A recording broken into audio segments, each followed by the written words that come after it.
সকাল থেকে থেমে থেমে বৃষ্টি হচ্ছে বন্দরনগরীতে, বইছে ঝোড়ো হাওয়া।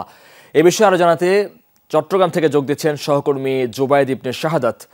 জোবায়েদ, এখন আবহাওয়া কেমন, আরো বৃষ্টির পূর্বাভাস কি দেওয়া হয়েছে কিনা, একই সাথে একটু জানাবেন শহরের জলাবদ্ধ পরিস্থিতি সম্পর্কেও। জলাবদ্ধতা পরিস্থিতির কথা বলি, বৃষ্টিটা কিন্তু ক্ষণে ক্ষণে উপর যাচ্ছে, কখনো হালকা কখনো বেশি বৃষ্টি। এখন কিন্তু বৃষ্টি থেমে গেছে ছিল এবং দমকা হাওয়া সহ বৃষ্টি হয়েছে।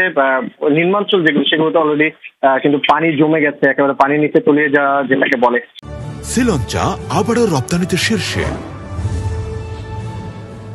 আর পাশাপাশি বৃষ্টিপাতের যে পূর্বাভাস আবহাওয়া অধিদপ্তর দিয়েছিল, তারা বলেছিল আজকে সন্ধ্যা 6টা থেকে আগামীকাল সন্ধ্যা 6টা পর্যন্ত ভারী, মাঝারি এবং অতি ভারী বর্ষণ হতে পারে, সেটাই কিন্তু আমরা এখন দেখছি। আর যে ক্ষণে ক্ষণে আবহাওয়া রূপ বদলাচ্ছে, এটা একটা লঘুচাপের প্রভাবে এমনটা হচ্ছে। সমুদ্র বন্দর চট্টগ্রাম সহ যে সমুদ্র বন্দরগুলো আছে, 3টা সমুদ্র বন্দর, বাকি সবগুলোকেই 3 নম্বর সতর্কতা সংকেত দেখাতে বলা হয়েছে।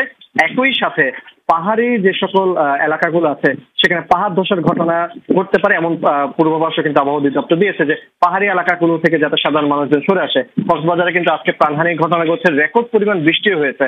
সব মিলে বলা চলে চট্টগ্রাম কক্সবাজার মানে চট্টগ্রামে যে অঞ্চলগুলো আছে, পাহাড়ি অঞ্চল এবং চট্টগ্রাম শহর, সব জায়গায় একেবারে বৃষ্টিতে এবং ঝড়ো হাওয়ার মধ্যে যে একটা বিষয়, সেটার কারণে কিছুটা বৈরী পরিবেশ আমরা দেখতে পাচ্ছি।